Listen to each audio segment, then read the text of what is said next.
ભાવનગર અને રાજકોટના હાઈવેને જોડતો વર્તેજ નજીક આવેલો માલેશ્રી નદી પરનો પુલ છે જર્જરિત હાલતમાં। આ પુલ બેઠો પુલ છે ત્યારે આ પુલને ઊંચો કરવા માંગ ઉઠી છે। આ પુલની જલ્દીથી મરામત કરવામાં નહીં આવે તો મોટી દુર્ઘટના સર્જાઈ શકે છે। આ પુલ પર અમદાવાદ અને રાજકોટથી આવતા વાહનોની સતત અવરજવર જોવા મળે છે। આ ઉપરાંત મહુવાને જોડતો અધેવાડા નજીકનો પુલ પણ એકદમ નીચો હોવાથી તેને પણ ઊંચો બનાવવાની માંગ ઉઠી છે। એવામાં કોંગ્રેસ ભાજપ પર શાબ્દિક પ્રહારો કરી રહી છે। જો મુખ્ય દ્વાર બીજો ગણી શકાય એવો ઝાંઝરિયા અનુમાન કે અધેવાડાથી બાજુનો જે નીચલો પુલ છે આમાં પણ વધારે પડતો વરસાદ પડવાથી આ ટ્રાફિક જામની સમસ્યા થાય છે અને એક તરફ જર્જરિત પુલોને ફરીથી બનાવવાની માંગ ઉઠી છે તો બીજી તરફ રાજકારણમાં પણ ગરમાવો આવ્યો છે।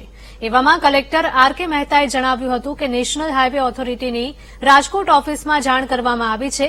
સાથે જ કોર્પોરેશન હસ્તકના આધેવાડા પુલને લઈને મહાનગરપાલિકાના અધિકારીઓ કાર્યવાહી આરંભી છે।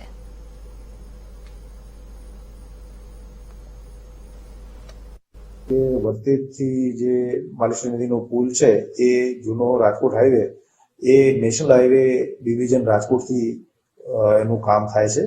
આ બ્રિજ માટે મેં એમના ચીફ એન્જિનિયરને અગાઉ પણ વાત કરેલી છે કે તમે આને જયારે ફોર લેનનું કામ કરો છો એની અંદર આને આવરી લેવામાં આવે, એટલે એમની કક્ષાએ આગળની કાર્યવાહી થઈ રહી છે।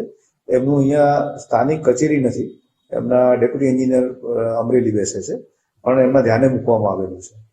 બીજું આપણે જે કહ્યું અધેવાડા વાળો બ્રિજ, તો મારા ધ્યાનમાં એવું છે કે મહાનગરપાલિકાએ એ બ્રિજને ઊંચો કરવાનું અને ફોર લેન કરવાનું કામ કંઈ લીધેલું છે અને એની આગળની કાર્યવાહી કરી રહ્યા છે।